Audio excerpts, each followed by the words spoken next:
মধ্যপ্রাচ্যে যুদ্ধের উত্তাপ যেন দিন দিন আরও তীব্র হচ্ছে। একদিকে টানা তৃতীয় রাতের মতো ইরানে হামলা চালিয়েছে যুক্তরাষ্ট্র, অন্যদিকে শোনা যাচ্ছে শান্তি এবং সমঝোতার বার্তা। যুদ্ধের ধোঁয়া এবং কূটনৈতিক তৎপরতার এই দ্বৈত বাস্তবতায় আবারও আলোচনার কেন্দ্রে উঠে এসেছে যুক্তরাষ্ট্র ইরান সম্পর্ক।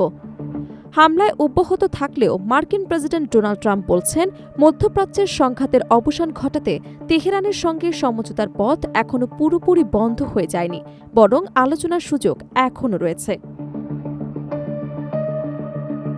টানা তৃতীয় রাতের মতো ইরানে নতুন করে সামরিক হামলা চালিয়েছে যুক্তরাষ্ট্র। ওয়াশিংটনের দাবি, এসব অভিযান ইরানের সামরিক সক্ষমতা দুর্বল করা এবং হরমুজ প্রণালীতে আন্তর্জাতিক বাণিজ্যিক জাহাজ এবং বেসামরিক নৌ চলাচলের নিরাপত্তা নিশ্চিত করার লক্ষ্যেই পরিচালিত হচ্ছে। তবে সামরিক অভিযান অব্যাহত থাকার মধ্যেও আবারও কূটনৈতিক সমাধানের সম্ভাবনার কথা তুলে ধরেছেন মার্কিন প্রেসিডেন্ট ডোনাল্ড ট্রাম্প।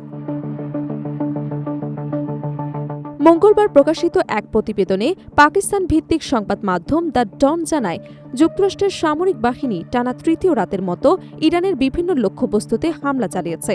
দুই দেশের মধ্যে চলমান সমঝোতা আলোচনা কার্যত স্থবির হয়ে পড়ার পরও এসব অভিযান অব্যাহত রয়েছে, ফলে মধ্যপ্রাচ্যের পরিস্থিতি আরও উত্তপ্ত হয়ে উঠেছে।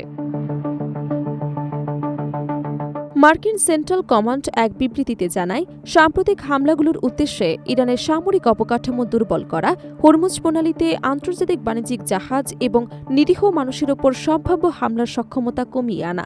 বিবৃতিতে বলা হয়, অভিযান শুরু হয় গ্রিনিচ মান সময় রাত ৮টা ৪৫ এবং নির্ধারিত সামরিক লক্ষ্যবস্তুতে হামলা চালানো হয়।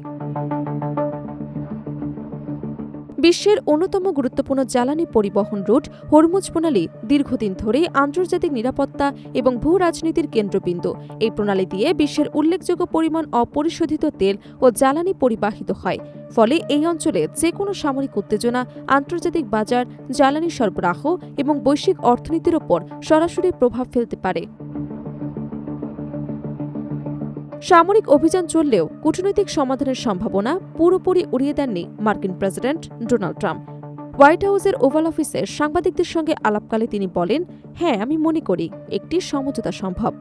2 দিন আগেও আমাদের একটি চুক্তি হওয়ার কথা ছিল, কিন্তু পরে তারা জানায় তারা এখনই সে চুক্তি করতে পারবে না, আরও আলোচনা করতে চায়। ট্রাম্পের এই মন্তব্য নতুন করে ইঙ্গিত দিচ্ছে যে উত্তেজনাপূর্ণ পরিস্থিতির মধ্যেও ওয়াশিংটন কূটনৈতিক যোগাযোগ পুরোপুরি বন্ধ করতে চায় না, যদিও একই সময়ে সামরিক অভিযান অব্যাহত থাকায় যুক্তরাষ্ট্রের এই দ্বৈত কৌশল নিয়ে আন্তর্জাতিক মহলে নানা প্রশ্ন উঠছে। একদিকে সামরিক চাপ বৃদ্ধি, অন্যদিকে আলোচনার আহ্বান। এই নীতিকে অনেক বিশ্লেষক চাপ সৃষ্টি করে সমঝোতায় পৌঁছানোর কৌশল হিসেবেই দেখছেন।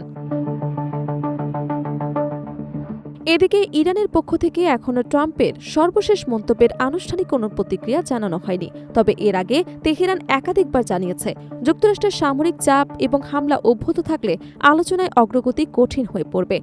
ইরানের কর্মকর্তারা বরাবরই দাবি করে আসছেন, সমঝোতার জন্য পারস্পরিক আস্থা এবং উত্তেজনা কমানো জরুরি।